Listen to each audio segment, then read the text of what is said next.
এক যুবক শবে কদর তালাশে 25 বছর এই রমজানে বেজর রাতে ঘুমায় না। এক রাত্রে মার কাছে বলে, মা 25 বছর শবে কদর তালাশ করি পাই, তুমি আমার লেগে একটু দোয়া করে দাও না মা, আমার দিলের এই চাহিদাটা আল্লাহ পুরো করে দাও। কত কান্নাকাটি করি মা, এক মুহূর্ত চোখের পানি বন্ধ করি না। মা ডাক দিয়ে বলে, আল্লাহ তুমি কতজনরে শবে কদর দিলা, আমার এই কলিজার টুকরা সন্তানটাকেও তুমি শবে কদর দিয়ে দাও। সে তোমার কাছে বাড়ি চায় না, ঘর চায় না, ধন চায় না। আজকে আমি মায়ের কাছে যে দোয়া চাইছি আশায়, মা দোয়া করলে তুমি শুনবা।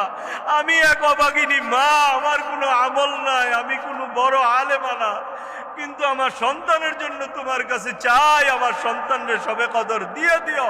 এই সন্তান 22 তারিখ দিবাগত রাত 23 তারিখে এই রাতের বেলা কাঁদতেছে, হঠাৎ করে বাহির দিকে নজর করিয়া দেখে একটা গাছও দাঁড়ায় না, সব সেজদায়, সাথে সাথে সেজদায় পড়ে গেছে। কে যেন ডাক দিয়ে বলে, শবে কদর তুই পাইয়া গেছ। কবে হবে এটা জানেন না আপনি?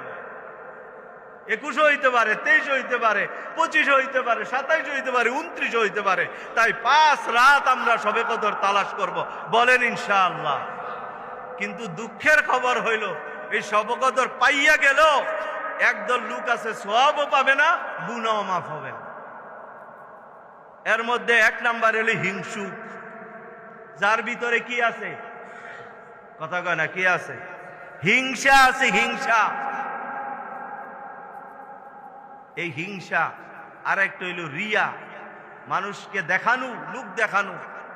আর এক হইল লুঙ্গির নিচে যারা, আরে টাকনুর নিচে যারা লুঙ্গি পায়জামা পরে। আরেক প্রকার লোক হইল যারা মা বাবার অবাধ্য সন্তান, মা বাবারে কষ্ট দিয়ে রাখে। কোন কোন রওয়ায়াত আছে, যারা সুদ খায়, যারা মদ খায়, যারা চাঁদাবাজি করে, এদেরকেও আল্লাহ তাআলা শবে কদর পাইলেও এদেরকে সওয়াব দেয় না এবং এদের গুনাহ মাফ করে না। আল্লাহ তাআলা আমাদেরকে এই সমস্ত লোকদের থেকে হেফাজত করুক, বলে না।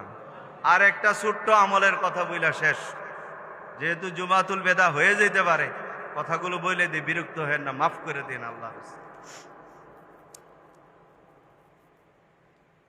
শবে কদর এটা স্পেশাল একটা জিনিস, রমজান এটা স্পেশাল, এটার সাথে তুলনা নাই।